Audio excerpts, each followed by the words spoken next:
ও ছোট বৌমা, ছোট বৌমা, এখনো কি তোমার বাপের বাড়ি থেকে কিছু পাঠালো না?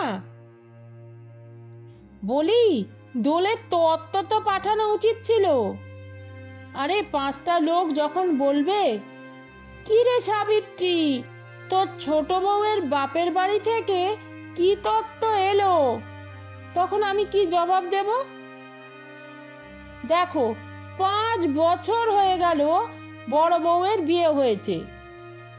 তখন থেকেই প্রতি বছর বড় বৌমার বাপের বাড়ি থেকে তত্ত্ব পাঠায়, অথচ বিয়ের পর এটাই তোমার প্রথম দোল, আর বিয়ের প্রথম বছর দোলেই তোমার বাপের বাড়ি থেকে কিছুই পাঠালো না।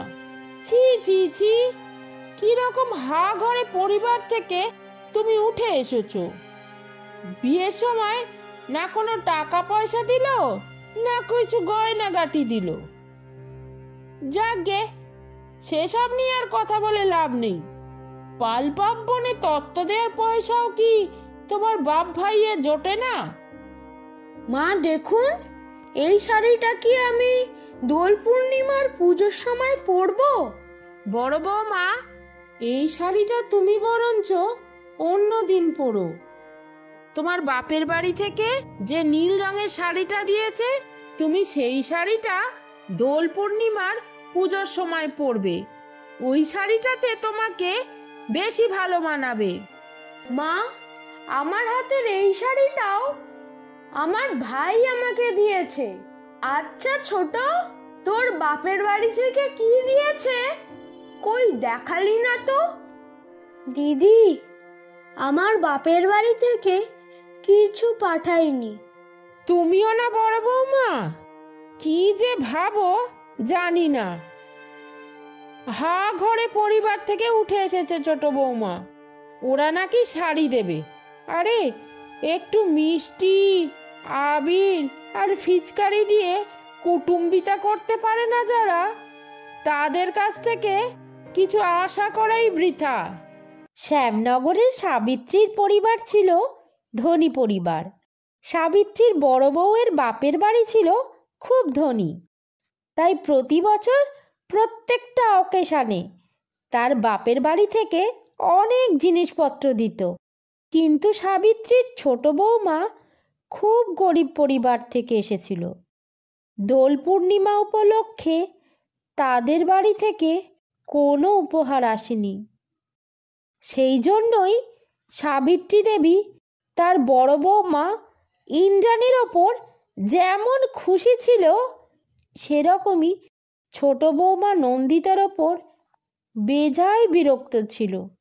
সাবিত্রী যখন তার 2 বৌমার সাথে কথা বলছিল, সেই সময়ই সাবিত্রীর স্বামী অবিনাশ এসে বললেন, গিন্নি, এবারে আমাদের ফার্ম হাউসে হোলি পার্টিটা হবে না এই বাড়িতে হবে? না গো, এবারে আর পার্টি করা হবে না। এবারে তো আমাদের ছোট ছেলের বিয়ের পরের প্রথম দোল, তাই এবছর সত্যনারায়ণ পুজো হবে, পার্টিটা হবে না। না গিন্নি, এরকম বললে হবে না। তোমরা পুজোটা সন্ধ্যার সময় করো, আর সকালবেলা হোলি পার্টি হবে। আমাদের সব ক্লায়েন্টদের নিয়ে প্রতি বছর হোলি পার্টি হয়। এবছর না করলে আমাদের রেপুটেশন নষ্ট হবে, তাই পিছিয়ে গেলে চলবে না। তুমি তো আমাকে আগে কিছু জানাওনি, জানালে অল্টারনেটিভ কিছু ব্যবস্থা নিতাম। আর মাত্র 2 দিন পরে দোল, আমি বা এত তাড়াতাড়ি সব কিছু অ্যারেঞ্জমেন্ট করব কি করে? না না, এবারের পার্টিটা বন্ধ করতেই হবে।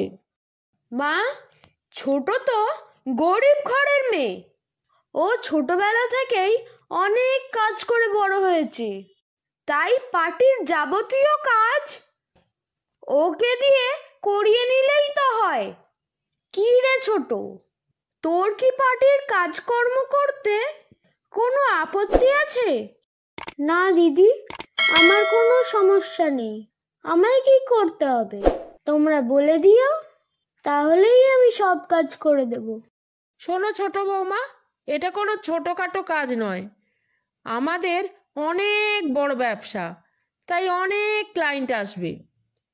তুমি 160 থেকে 180 জনের মতো অ্যারেঞ্জমেন্ট করতে পারবে?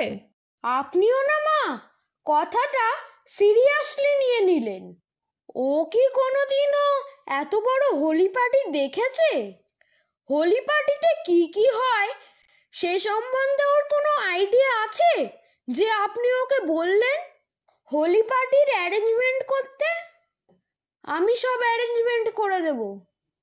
ছোট বড় সত্যনারায়ণ পুজোর জোগাড় করুক।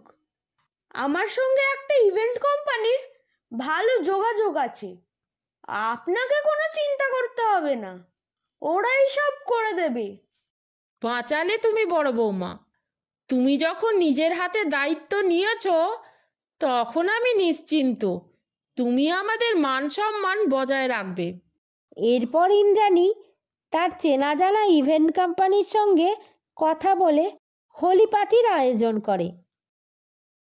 কিন্তু হোলির দিন হঠাৎ ইভেন্ট কোম্পানির তরফ থেকে জানানো হয় তারা এই প্রোগ্রামটা করতে পারবে না, কারণ আগের দিন রাতেই ইভেন্ট কোম্পানির অফিসে একটা বড় সড় দুর্ঘটনা ঘটে গেছে। কথাটা শোনার পর থেকেই সবার মাথায় আকাশ ভেঙে পড়ে। সেই সময় নন্দিতা বলে, মা কিছু মনে করবেন না, এখন আপনাদের কাছে আমার ওপর বিশ্বাস রাখা ছাড়া অন্য কোনো উপায় নেই। আপনি অনুমতি দিলে আমি সব কাজ করে দিতে পারি। আমি তো গরিব ঘরের মেয়ে, আমার অনেক কাজ করার অভ্যাস আছে। আপনি চিন্তা করবেন না, সকালবেলা পার্টিও আমি সামলাতে পারবো, আবার সন্ধ্যাবেলা সত্যনারায়ণ পূজার জোগাড়ও করতে পারবো। এরপর নন্দিতা একা হাতে পার্টির আয়োজন করে। পার্টির ডেকোরেশন, খাওয়া দাওয়া, হই হুল্লোড় সবটাই খুব প্রশংসনীয় হয়। আমন্ত্রিত অতিথিরা সবাই হোলি পার্টিতে খুব এনজয় করেন। সন্ধ্যাবেলাও খুব নিখুঁতভাবে তাদের সত্যনারায়ণ পূজা সম্পন্ন হয়। ছোট বৌমা, তুমি এত সুন্দর করে সবকিছু ম্যানেজ করলে কি করে? মা, নন্দিতার বাবার টাকা পয়সার অভাব আছে বলে তুমি নন্দিতার গুণগুলো কোনো দিন দেখতে পাওনি। তোমরা একটা কথা বলো না, রূপে লক্ষ্মী গুণে সরস্বতী। নন্দিতা কিন্তু ঠিক সেই রকমের। নন্দিতার হোটেল ম্যানেজমেন্টের কোর্স করা আছে, আর বিয়ের আগে ও একটা বড় কোম্পানিতেও চাকরি করত। কিন্তু আমি চেয়েছিলাম একটা ঘরোয়া মেয়েকে বিয়ে করতে, তাই ও আমার কথা মতো চাকরি ছেড়ে দিয়ে আমায় ভালোবেসে বিয়ে করেছিল। কিন্তু তোমরা ওকে কথায় কথায় এত অপমান করবে জানলে আমি ওকে চাকরি ছাড়তে দিতাম না, কারণ আমিও তো ওকে ভালোবেসেই বিয়ে করেছি। ওকে অপমান করলে আমার খুব কষ্ট হয়। নন্দিতা, তুমি চাইলে আবার চাকরি করতে যেতে পারো, আমার আর কোনো আপত্তি নেই। মানে এখন ছোট বৌমা কি চাকরি করতে বেরোবে নাকি? না মা, আমি চাকরি করতে যাব না, কারণ আমি জানি এখন আমার স্বামী আমায় চাকরি করতে বললেও মন থেকে কিন্তু ও চায় না আমি চাকরি করি, তাই আমি চাকরি করতে যাব না। এরপর সাবিত্রী তার ছোট বউয়ের কদর বোঝে, আর সে ছোট বউয়ের মনে আঘাত দিয়ে কথা বলে না।